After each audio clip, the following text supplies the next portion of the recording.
In a surprising turn of events, Kawasaki, widely known for its iconic green motorcycles, has taken a bold step beyond two wheels. The Japanese manufacturer recently introduced a new concept vehicle called Corleo, a machine designed not only to traverse all terrains, but also to redefine the very idea of mobility. Imagine a horse that never eats, never sleeps, and never slows down. Now power it with hydrogen, swap out muscle for metal, and you've got Corleo, Kawasaki's mind-bending new robot that walks on four legs and runs on clean fuel. Designed to conquer the kind of terrain that leaves wheels helpless, this machine isn't just futuristic. It could change how we travel entirely. What exactly is it made of, and how does it work? Join us as we explore the hydrogen-powered robot horse that's turning heads around the world. Corleo, Kawasaki's robot horse. They say innovation is just reinvention, but every once in a while something shows up that flips the script entirely. In April 2025, everyone at the Osaka Kansai Expo leaned in, waiting for the familiar snarl of Kawasaki's next superbike.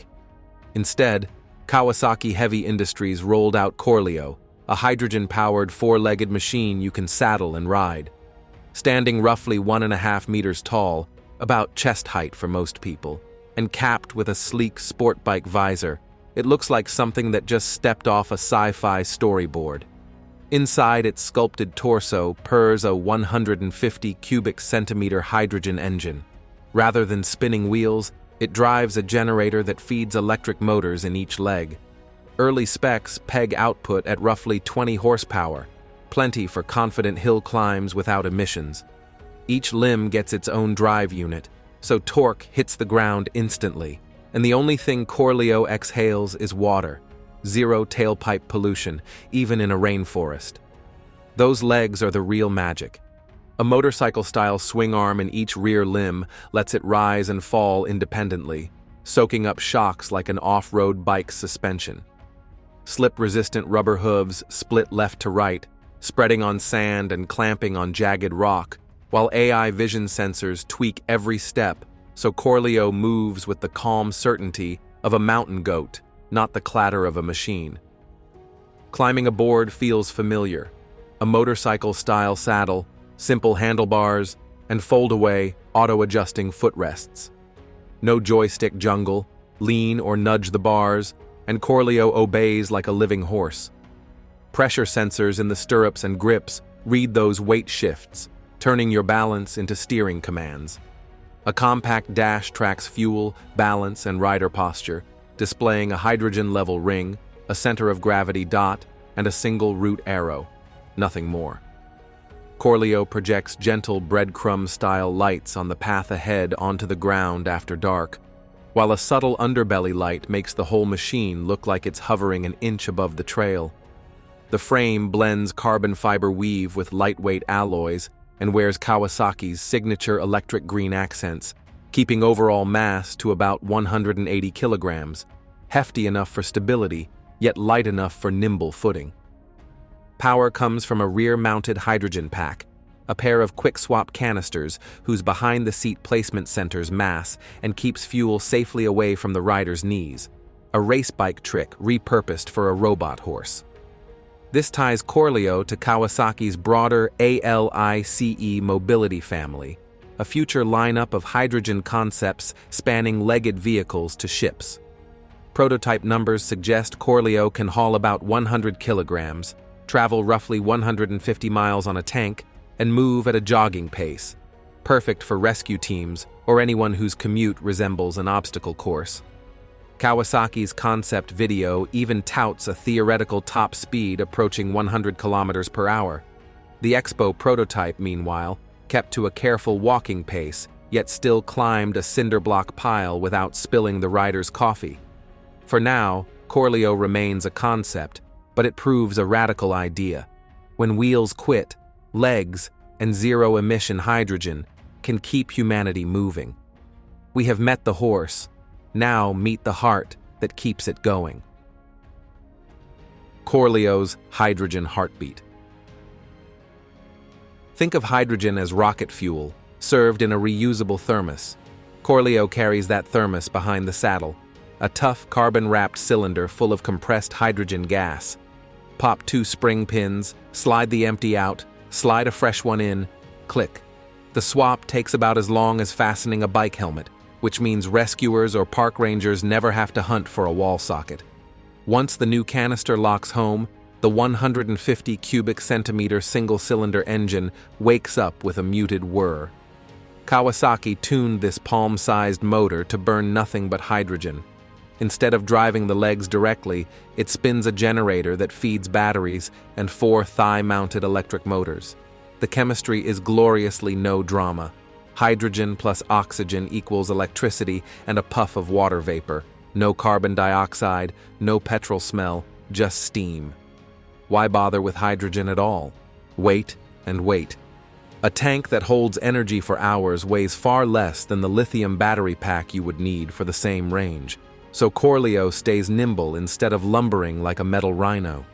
And because gas flows quicker than electrons, refilling takes seconds, not lunch breaks. That combo, light on the trail, quick in the pits, lets a single robot tackle a dawn-to-dusk shift without ruining the schedule. Of course, hydrogen has to get to the trailhead first, and Kawasaki has been laying the tracks. In 2022, the company's Suiso Frontier became the world's first ship to haul liquefied hydrogen across an ocean, carting the super-chilled cargo from Australia to Kobe and proving that bulk deliveries are possible and safe. Picture a gigantic thermos bottle, 253 degrees below zero inside, rolling into port with enough clean energy to feed an army of Corleos. Critics rightly ask where that hydrogen comes from. Early batches were made from coal or natural gas, but Japan's energy planners, and Kawasaki with them, have pivoted toward renewable electrolysis. Pilot plants powered by offshore wind and mountain hydro are already trickling out green hydrogen, and every step down that road shrinks Corleo's lifetime footprint until even its fuel miles are carbon-free. Think of hydrogen as the 21st century hay bale, only instead of feeding a living horse, it powers a mechanical mount that never tires, never sweats, and leaves the air as spotless as it found it. Revolutionary tech rarely appears overnight. Let's rewind the tape on Kawasaki's robot pedigree. How Kawasaki got here. Before Kawasaki built a robot horse that could hike over boulders, it built a robot arm that could weld your car with laser precision. And before that, Kawasaki built warships. A lot has changed since the 19th century, but one thing has stayed the same. This company loves building machines that move with purpose. Kawasaki's robot story started in 1968 when it teamed up with an American company called Unimation, the same folks who invented the very first industrial robot. The result? Kawasaki Unimate 2000, Japan's first domestically produced industrial robot. It was hydraulic, clunky by today's standards, and mostly did spot welding on factory floors. But it marked the start of something huge. Japan was serious about automation, and Kawasaki had just thrown its hat into the ring. Fast forward to the 80s, and robots were getting smarter and leaner. Kawasaki launched the P-Series in 1981, its first line of all-electric robots. Unlike the older hydraulic models, these were faster, cleaner, and easier to control. 2 years later came the E-Series, focused on assembly tasks, and by 1989, the J-Series stepped in, with more flexible joints that made them better at tricky maneuvers like handling curved surfaces or squeezing into tight welding spots. The 90s were all about refinement. In 1992, Kawasaki released the UER series, which brought in better motion control and improved repeatability, essential for industries like electronics, where 1mm errors are 1mm disasters. Then came the F-Series in 1998, made for speed and high-precision pick-and-place work. A year later, the Z-Series joined the lineup with models optimized for painting and coating jobs, especially useful in automotive factories where an even coat can mean the difference between showroom shine and backlot dull. By the early 2000s, Kawasaki was swinging for the fences. In 2002 alone, it dropped the M series, capable of handling extremely heavy payloads, and the Y series, built for lightning-fast packaging and logistics work. It also expanded into cleanroom robotics for semiconductor manufacturing. These robots didn't just work alongside humans, they worked where humans couldn't, like in ultra-sterile chip labs where a single dust speck can ruin a week's work. But perhaps the biggest leap came in 2015, when Kawasaki unveiled Duaro, a dual-arm collaborative robot. Duaro was designed to mimic human two-handed movements and safely work alongside people without fences or cages. It could do things like box products, tighten small screws, or fold packaging material without taking up much space or accidentally smacking a coworker in the face. It was compact, cautious, and strangely polite. Kawasaki didn't stop there. It moved into medical robotics with the Hinatori surgical robot, designed for minimally invasive procedures like prostate and gastrointestinal surgeries. Created with Sysmex Corporation, the Hinatori launched officially in 2020, offering Japanese hospitals a homegrown alternative to the US-made Da Vinci system. With ultra-precise arms and high-def 3D vision, the robot was built to follow a surgeon's exact hand motions in tight, delicate spaces. So when Corleo clomped onto the stage in 2025, it didn't appear from nowhere. Kawasaki has spent over 50 years building robots that weld, paint, pack, and even operate on people. Creating a four-legged machine that walks, balances, and carries humans? That's not a gimmick. That's just the next step in a very long march. But Kawasaki's not just a robotics pioneer, it also builds some of the world's most iconic bike. Kawasaki's motorcycle legacy.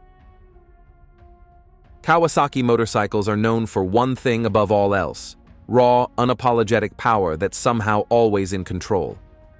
But that reputation didn't happen overnight. After World War II, Kawasaki, a company known for building warships and aircraft, turned its engineering firepower towards something smaller: two wheels. By 1953, they had developed the KE-1, a modest 148 cubic centimeter four-stroke engine designed to get post-war Japan moving. Just 2 years later, their first full motorcycle, the Meihatsu 125, hit the streets. The company's ambitions grew fast. In 1960, they opened a factory just for motorcycles. By 1961, they had a full nationwide sales network. Then came a game-changing move. They absorbed Meguro Manufacturing, Japan's oldest motorcycle builder. The merger, finalized in 1964, gave Kawasaki access to a lineup of solid four-stroke twins. The result? The W1650 in 1965, Kawasaki's answer to British bikes and proof they could compete on the world stage. Speed soon became Kawasaki's signature. In 1969, they dropped the H1 Mach 3, a two-stroke triple that could blaze through a quarter mile in 13 seconds. It became the fastest production bike in the world. But they weren't done. In 1972, they unleashed the Z1, a 903cc four-stroke that hit 200 kilometers per hour and basically invented the term superbike. The 80s saw Kawasaki turn racetrack tech into street muscle. In 1981, they introduced Unitrack single-shock suspension, but it was the 1984 GPZ 900R Ninja that stole the show. It was the first mass-produced, liquid-cooled, 16-valve inline four-cylinder engine, and the first motorcycle to top 240 kilometers per hour. It became an icon thanks to Top Gun, and the Ninja name became a global legend. The hits kept coming. 1990's ZX-11 held the world's fastest title for 6 years. The ZX-6R, launched in 1995, ruled the middleweight class. By 2000, the ZX-12R upped the ante again. Then came the ZX-10R in 2004, the Versys in 2006, and the beastly ZX-14 in the same year. In 2015, Kawasaki went nuclear with the Ninja H2R, a supercharged monster that shattered the 300 km/h mark. Technology kept evolving, and in 2018, Kawasaki added cornering ABS, brakes that stay stable even while turning. By 2022, they introduced radar cruise control, which automatically keeps a safe distance from the vehicle ahead. And now, electric Ninjas, hydrogen-powered prototypes, and hybrid sport bikes are already in the works. From humble singles to jet-powered beasts, Kawasaki has spent 70 years proving one thing: if it doesn't thrill you, it's not worth building. Kawasaki's bikes set the bar. Can Corleo clear it in the robot world? How Corleo compares to the rest of the robo herd. Let's be honest, Corleo is not the only robot out there walking on legs, but it is the only one built for humans to ride. Most legged robots today either carry gear, deliver coffee, or perform dance routines that somehow feel more like yoga. Corleo changes the game entirely. It's a clean energy beast of burden with an actual saddle. So, how does it compare to the other big names in the robot zoo? Let's start with the one everyone knows: Boston Dynamics Spot. Spot is a four-legged robot about the size of a large dog. It's electric, fully autonomous, and famously good at walking over rocks, stairs, and uneven ground. But Spot is not designed to carry people. Its maximum payload is around 14 kilograms, barely enough for a backpack. It's meant for scanning power stations, checking pipes, or carrying sensors in dangerous places. You charge it like a laptop, and it runs for about 90 minutes before needing a rest. It's smart, stable, and agile, but more sidekick than steed. Now meet Hyundai's DALE, a robot built for friendly customer service. DALE isn't really a walker at all. It rolls on hidden wheels. It's sleek, talks to visitors, and can recognize faces and gestures. But it lives indoors and struggles with anything beyond showroom tiles. Hyundai designed it to help people, not carry them, and certainly not off-road. It's great at saying hello and posing for selfies, but don't expect it to follow you up a hiking trail. Then there's Yamaha's Motobot, one of the strangest and coolest robotics projects out there. Motobot is a humanoid robot that rides a real Yamaha R1 motorcycle at high speed. It's built to test how much precision a robot can bring to racing. The robot itself doesn't walk, it's bolted onto the bike. It doesn't think like a human, and it can't balance on its own two legs. It's thrilling, but it's more about racing performance than real-world transportation. Now put those side by side with Corleo. Corleo is designed to carry real humans on real terrain for real missions. It's powered by hydrogen, not gasoline. That means fast refueling, long range, and zero emissions. It walks, not rolls. It has rubber hooves, not wheels. And it has a seat for a passenger, handlebars for control, and sensors that help it walk like a living creature across rocks, dirt, or rubble. And unlike most robots that need a remote control or a pre-programmed route, Corleo responds to the rider's body. Corleo isn't trying to be the fastest or the most humanoid or the most social. It's trying to be rideable, clean, and capable. The first robot mount that could one day replace a four-wheeler, not just dance in a showroom. So, while Spot trots, DALE greets, and Motobot races, Corleo walks its own path, carrying humans into places no robot has ever taken them before. Before it conquers trails and headlines, Corleo has a few dragons left to slay. What's stopping Corleo? For all its futuristic appeal, Corleo isn't ready to hit the trails just yet. Kawasaki's robot horse might look like a sci-fi marvel, but turning it into a real-world machine won't be easy. Several challenges stand in the way. First, legs are complex. Unlike wheels that simply roll, legs must walk, balance, and constantly adapt. Every time Corleo lifts a hoof, dozens of sensors and motors need to react instantly and in sync. If just one actuator fails mid-step, the whole system could stumble. That level of coordination makes maintenance difficult, especially in remote environments. Then there's the cost. Kawasaki hasn't released a price, but it won't be cheap. A hydrogen-powered, AI-controlled, rideable robot isn't going to be priced like a mountain bike. Until production scales up, Corleo will likely remain a high-end concept, more in the category of luxury tech than everyday transport. Fueling is another issue. Hydrogen refueling stations are still rare in most parts of the world. Unless you live near a pilot project or research hub, topping off the tank would take serious planning. For Corleo to become mainstream, hydrogen infrastructure needs to improve, and that's beyond Kawasaki's control. Legal classification is also a hurdle. Corleo isn't a car, motorcycle, or drone, so where can you ride it? Trails? Roads? Will it need a license? And what happens if it causes an accident? These are the kinds of regulatory questions that will shape whether Corleo becomes a useful tool or stays locked behind policy barriers. Public perception matters too. While many will see it as cutting edge, others may view it as unnecessary or even unsettling. There will be skeptics who ask, why not just use a regular bike? But that's true of any bold invention. Electric cars were doubted, drones were mocked, smartphones were dismissed. If Corleo can overcome these barriers, win regulatory approval, earn public trust, and become easier to produce and fuel, it could redefine off-road mobility. And maybe, one day, we'll wonder why anyone ever doubted a robot horse at all. Corleo's hurdles are real, but so are the crises that demand a beast built for the impossible. Why the world needs a robot horse. Picture a mountain town just after a landslide.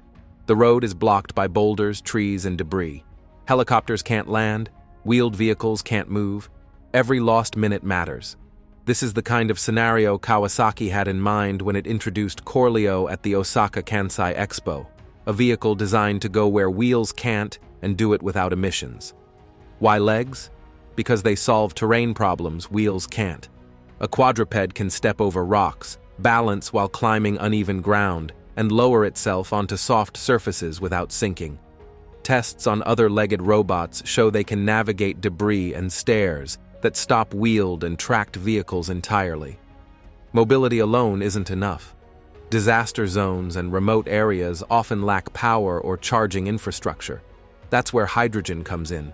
A compact fuel cell tank can be refilled quickly and delivers silent, zero-emission electricity for hours. It produces no soot, no carbon dioxide, just water vapor. Hydrogen also aligns with Japan's broader clean energy goals. Kawasaki Heavy Industries already ships liquefied hydrogen across oceans and is testing its use in motorcycles, trains, and ships. Using the same technology in a legged rescue platform brings together clean fuel and all-terrain mobility. The result is a vehicle that can move from paved streets to rubble or forest trails without switching systems or emitting pollutants. Its potential goes beyond emergency response. Rural doctors could reach isolated clinics. Park rangers could patrol delicate ecosystems without building roads. Elderly people in remote villages could regain reliable mobility. Corleo isn't just a robot horse, it's a link between clean energy and real-world access, built for places where traditional vehicles stop.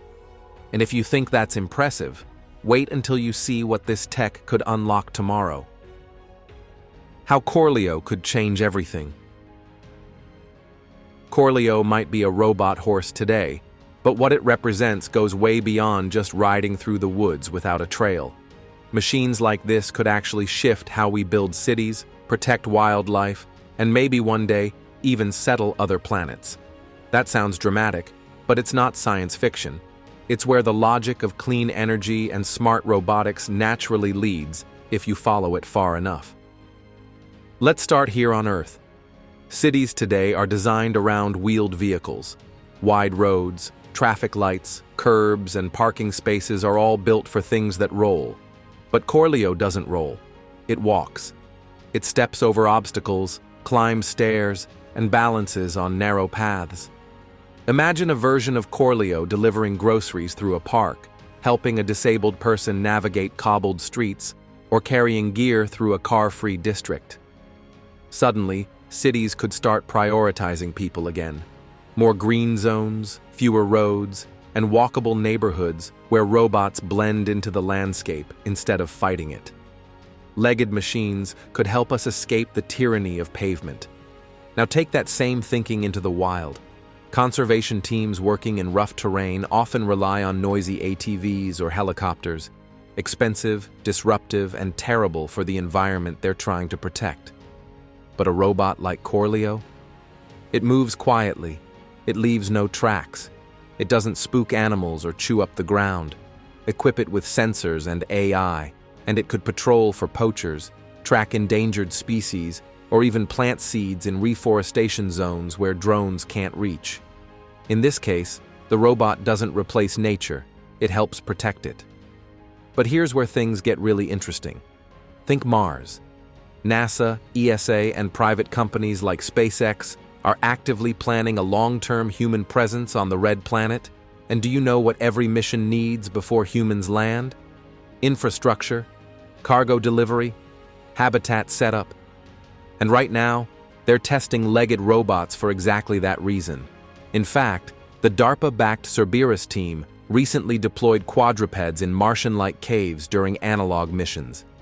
These bots can explore uneven ground that rovers can't touch. They don't need flat roads. They climb. They adapt. A future version of Corleo, powered by hydrogen or solar fuel, could carry tools, build stations, or scout terrain long before any astronaut's boots touch Martian soil. It sounds futuristic, but this is the quiet ripple effect of innovation. A robot horse may start as a mobility experiment, but give it time, and it starts changing the rules. No more needing smooth highways, no more fossil-fueled noise, no more assumptions that transport must mean tires. What we're building is not just a ride, it's a rethink of how we move through the world, and maybe, just maybe, through other worlds too. Thanks for watching. See you in our next video.